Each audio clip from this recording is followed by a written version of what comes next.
اوزائی نے خبر دی، انہوں نے کہا کہ ہمیں اسحاق بن عبداللہ بن ابی طلحہ نے اور ان سے انس بن مالک رضی اللہ عنہ نے بیان کیا کہ ابو طلحہ رضی اللہ عنہ اپنی اور نبی کریم صلی اللہ علیہ وسلم کی آڑ ایک ہی ڈھال سے کر رہے تھے، اور ابو طلحہ رضی اللہ عنہ بڑے اچھے تیر انداز تھے۔ جب وہ تیر مارتے تو نبی اکرم صلی اللہ علیہ وسلم سر اٹھا کر دیکھتے کہ تیر کہاں جا کر گرا ہے۔ صحیح بخاری حدیث نمبر 2902۔ سہل بن سعد سعدی رضی اللہ عنہ نے بیان کیا کہ جب احد کی لڑائی میں حضور صلی اللہ علیہ وسلم کا خود آپ کے سر مبارک پر توڑا گیا اور چہرہ مبارک خون آلود ہو گیا اور آپ کے آگے کے دانت شہید ہو گئے، تو علی رضی اللہ عنہ ڈھال میں بھر بھر کر پانی لا رہے تھے اور فاطمہ رضی اللہ عنہا زخم کو دھو رہی تھیں۔ جب انہوں نے دیکھا کہ خون پانی سے اور زیادہ نکل رہا ہے تو انہوں نے ایک چٹائی جلائی اور اس کی راکھ کو آپ کے زخموں پر لگا دیا، جس سے خون آنا بند ہو گیا۔ صحیح بخاری حدیث نمبر 2903۔ سفیان بن عینہ نے بیان کیا، ان سے عمرو بن دینار نے، ان سے زہری نے، ان سے مالک بن اوس بن حدثان نے اور ان سے عمر رضی اللہ عنہ نے بیان کیا کہ بنو نذیر کے باغات وغیرہ اموال ان میں سے تھے جن کو اللہ تعالیٰ نے اپنے رسول صلی اللہ علیہ وسلم کو بغیر لڑنے کے دے دیا تھا۔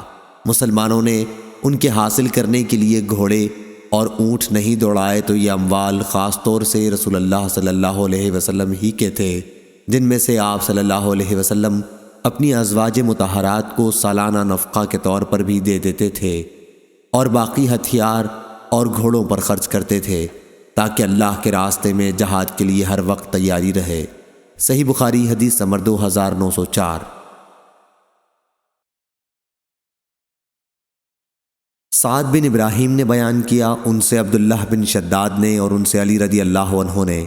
دوسری سند ہم سے قبیصیہ بن عقبہ نے بیان کیا، کہا ہم سے سفیان بن عینہ نے بیان کیا، ان سے سعد بن ابراہیم نے بیان کیا، کہا مجھ سے عبداللہ بن شداد نے بیان کیا، کہا کہ میں نے حضرت علی کرم اللہ وجہہ سے سنا، آپ بیان کرتے تھے کہ سعد بن ابی وقاص رضی اللہ عنہ کے بعد میں نے کسی کے متعلق نبی کریم صلی اللہ علیہ وسلم سے نہیں سنا کہ آپ نے خود کو ان پر صدقے کیا ہو۔ میں نے سنا کہ آپ فرما رہے تھے، تیر برساؤ سعد رضی اللہ عنہ، تم پر میرے ماں باپ قربان ہو۔ صحیح بخاری حدیث نمبر 2905۔ ابو الاسود نے بیان کیا، ان سے عروہ نے اور ان سے عائشہ رضی اللہ عنہا نے کہ رسول اللہ صلی اللہ علیہ وسلم میرے یہاں تشریف لائے تو دو لڑکیاں میرے پاس جنگ بعاث کے گیت گا رہی تھیں۔ آپ بستر پر لیٹ گئے اور چہرہ مبارک دوسری طرف کر لیا، اور اس کے بعد ابو بکر آ گئے اور آپ نے مجھے ڈانٹا کہ یہ شیطانی گانا اور رسول اللہ صلی اللہ علیہ وسلم کی موجودگی میں، لیکن آپ صلی اللہ علیہ وسلم ان کی طرف متوجہ ہوئے اور فرمایا کہ انہیں گانے دو۔ پھر جب ابو بکر رضی اللہ عنہ دوسری طرف متوجہ ہو گئے تو میں نے ان لڑکیوں کو اشارہ کیا اور وہ چلی گئیں۔ صحیح بخاری حدیث نمبر 2906۔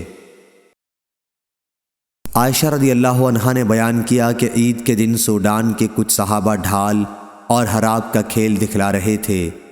اب یا میں نے خود رسول اللہ صلی اللہ علیہ وسلم سے کہا یا آپ نے ہی فرمایا کہ تم بھی دیکھنا چاہتی ہو؟ میں نے کہا جی ہاں۔ آپ نے مجھے اپنے پیچھے کھڑا کر لیا، میرا چہرہ آپ کے چہرے پر تھا، اس طرح میں پیچھے پردے سے کھیل کو بخوبی دیکھ سکتی تھی، اور آپ فرما رہے تھے، خوب اے بنو رافدہ۔ جب میں تھک گئی تو آپ نے فرمایا بس۔ میں نے کہا جی ہاں۔ آپ نے فرمایا تو پھر جاؤ۔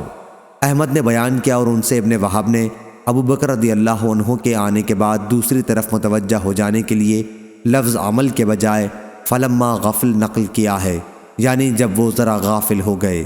صحیح بخاری حدیث نمبر 2907۔